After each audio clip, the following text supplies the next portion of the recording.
আসসালামু আলাইকুম। শিখি একাডেমিতে তোমাদের সবাইকে স্বাগতম। প্রিয় শিক্ষার্থীরা, আশা করি তোমরা সকলেই ভালো আছো। এই ক্লাসে আমরা ষান্মাসিক সামষ্টিক মূল্যায়ন 2024-এর অষ্টম শ্রেণীর স্বাস্থ্য সুরক্ষা বিষয়টি নিয়ে আলোচনা করব। শিক্ষার্থীরা, আমি এখানে তোমাদেরকে ষান্মাসিক মূল্যায়নের একটি নমুনা নির্দেশিকা দেখানোর চেষ্টা করেছি। এখানে আমি তোমাদেরকে বেশ কয়েকটি গুরুত্বপূর্ণ কাজ দেখানোর চেষ্টা করব। তো চলো আমরা ক্লাসটি শুরু করি। তো প্রথমেই চলো আমরা কাজ 1-এর নির্দেশনাটি দেখে নিই। এখানে কাজ 1-এ বলা হয়েছে, মনে করো তোমার বিদ্যালয়ে ব্যক্তিগত পরিষ্কার পরিচ্ছন্নতা নিয়ে একটি সেমিনার অনুষ্ঠিত হবে।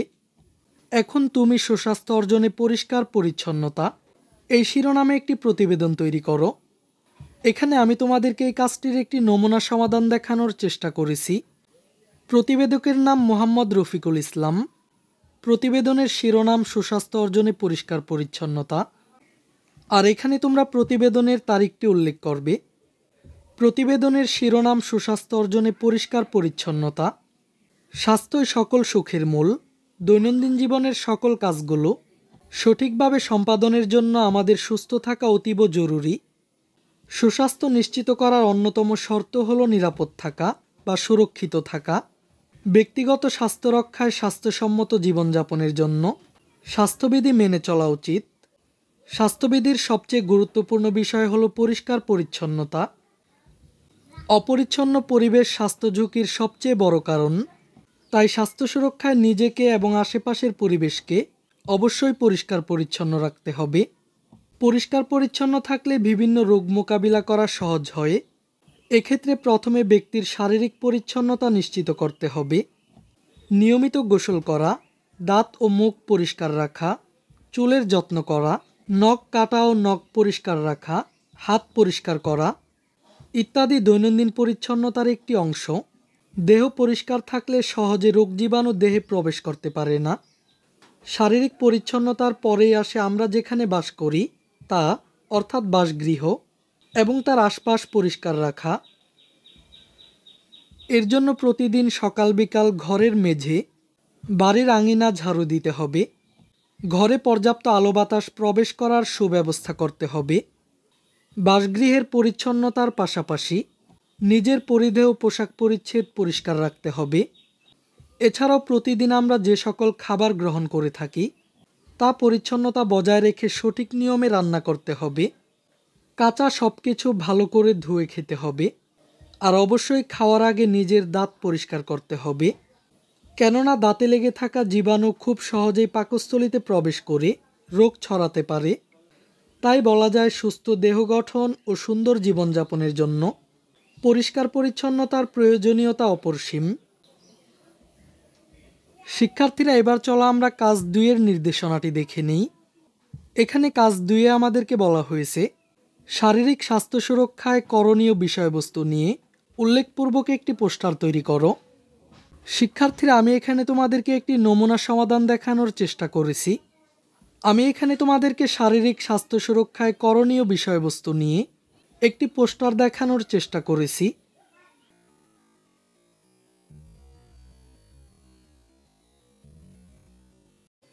এখানে পোস্টারটির শিরোনাম হলো, আপনি কি শারীরিকভাবে সুস্থ? জানুন স্বাস্থ্য রক্ষায় কি করণীয়। তো স্বাস্থ্য সুরক্ষায় করণীয় এই বিষয়গুলো তোমরা নিজেরা দেখে নিবে। এবার চলো আমরা কাজ 3-এর নির্দেশনাটি দেখে নিই। এখানে কাজ 3-এ বলা হয়েছে, খাবার প্রস্তুত কিভাবে করা হয়, কিভাবে পরিবেশন করা হয়, কিভাবে সংরক্ষণ করা হয়, খাবারের পুষ্টিমান বজায় রাখতে করণীয় কি, উদ্ধৃত খাবার কি করা হয়, খাবার প্রস্তুতিতে ও সংরক্ষণ প্রক্রিয়ায় তোমার ভূমিকা কি। তো আমি তোমাদেরকে এই কাজটিরও একটি নমুনা সমাধান দেখানোর চেষ্টা করেছি। এখানে প্রথমেই রয়েছে খাবার যেভাবে প্রস্তুত করা হয় এবং এতে যারা অংশগ্রহণ করেন।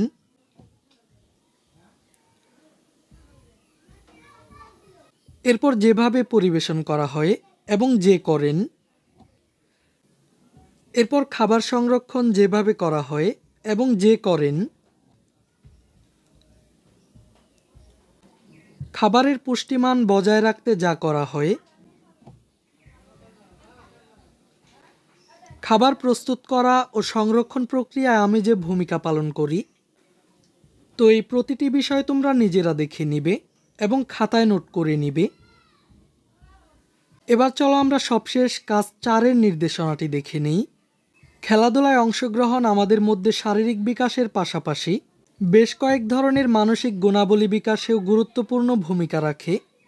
খেলাধুলায় মানসিক দক্ষতা নিয়ে একটি অনুচ্ছেদ রচনা করো। তো এই কাজটির জন্য আমি তোমাদেরকে একটি নমুনা উত্তর দেখানোর চেষ্টা করেছি। খেলাধুলা এক প্রকার শরীরচর্চা, এটি আমাদের ফিটনেস লক্ষ্যে পৌঁছাতে সাহায্য করে। এছাড়াও খেলাধুলার মাধ্যমে আমরা মানসিক দক্ষতা লাভ করতে পারি। যেমন খেলাধুলায় অংশগ্রহণের মাধ্যমে আমাদের মধ্যে নেতৃত্বের বিকাশ ঘটে। দলগত খেলায় অংশগ্রহণের ফলে একাত্মবোধ, সহনশীলতা, অন্যের প্রতি শ্রদ্ধাবোধ ও সবাই মিলে একসাথে কাজ করার সক্ষমতা অর্জিত হয়। পাশাপাশি জয় পরাজয়কে আমরা জীবনের স্বাভাবিক ঘটনা হিসেবে গ্রহণের শিক্ষা পেয়ে থাকি। এর ফলে আমাদের মধ্যে দ্বন্দ্ব ব্যবস্থাপনা গুণটির বিকাশ ঘটে। হেরে গেলে ভবিষ্যতে আরও ভালো করার শিক্ষা। বাস্তব জীবনে ইতিবাচক দৃষ্টিভঙ্গি গড়ে তুলতে গুরুত্বপূর্ণ ভূমিকা রাখে। সুতরাং খেলাধুলায় অংশগ্রহণ শুধুমাত্র আমাদেরকে শারীরিকভাবে সক্ষম করে তোলে না, পাশাপাশি আমাদের মানসিক দক্ষতা অর্জনেও ব্যাপক ভূমিকা পালন করে। শিক্ষার্থীরা আশা করে এই কাজগুলো তোমাদের মূল্যায়নে সহায়ক ভূমিকা পালন করবে। এই ক্লাসে এই পর্যন্তই। পরের ক্লাসে আমরা পরবর্তী বিষয়ের মূল্যায়ন নির্দেশিকা নিয়ে আলোচনা করব। তাই পরবর্তী ক্লাসগুলো সবার আগে পাওয়ার জন্য চ্যানেলটিকে এখনই সাবস্ক্রাইব করে রাখো।